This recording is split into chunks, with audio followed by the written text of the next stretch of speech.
Genesis, chapter 50. Then Joseph fell on his father's face, and wept over him, and kissed him. And Joseph commanded his servants the physicians to embalm his father. So the physicians embalmed Israel. 40 days were required for him, for such are the days required for those who are embalmed, and the Egyptians mourned for him 70 days.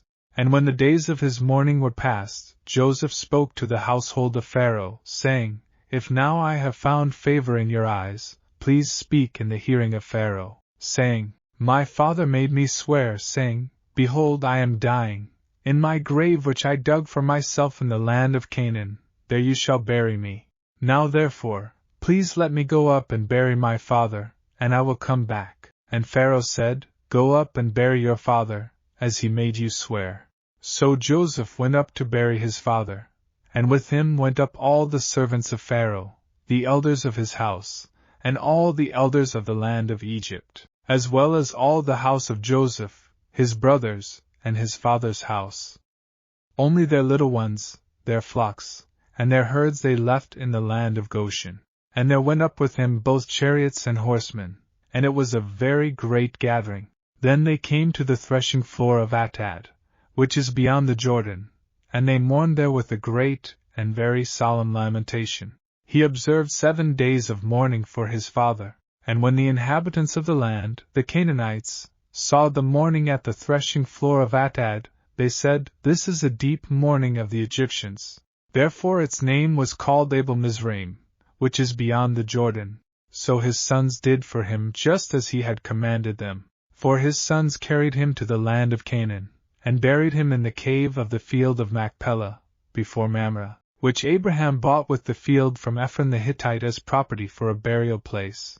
And after he had buried his father, Joseph returned to Egypt, he and his brothers and all who went up with him to bury his father. When Joseph's brothers saw that their father was dead, they said, Perhaps Joseph will hate us, and may actually repay us for all the evil which we did to him. So they sent messengers to Joseph, saying, Before your father died he commanded, saying, Thus ye shall say to Joseph, I beg you, please forgive the trespass of your brothers and their sin, for they did evil to you.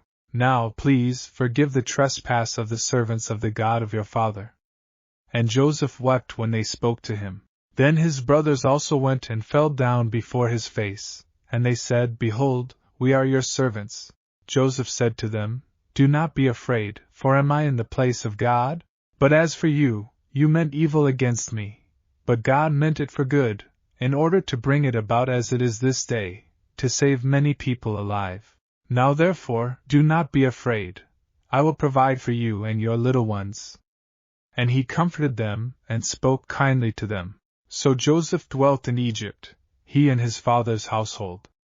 And Joseph lived 110 years. Joseph saw Ephraim's children to the 3rd generation. The children of Machir, the son of Manasseh, were also brought up on Joseph's knees. And Joseph said to his brethren, I am dying, but God will surely visit you, and bring you out of this land to the land of which he swore to Abraham, to Isaac, and to Jacob. Then Joseph took an oath from the children of Israel, saying, God will surely visit you, and you shall carry up my bones from here. So Joseph died, being 110 years old, and they embalmed him, and he was put in a coffin in Egypt.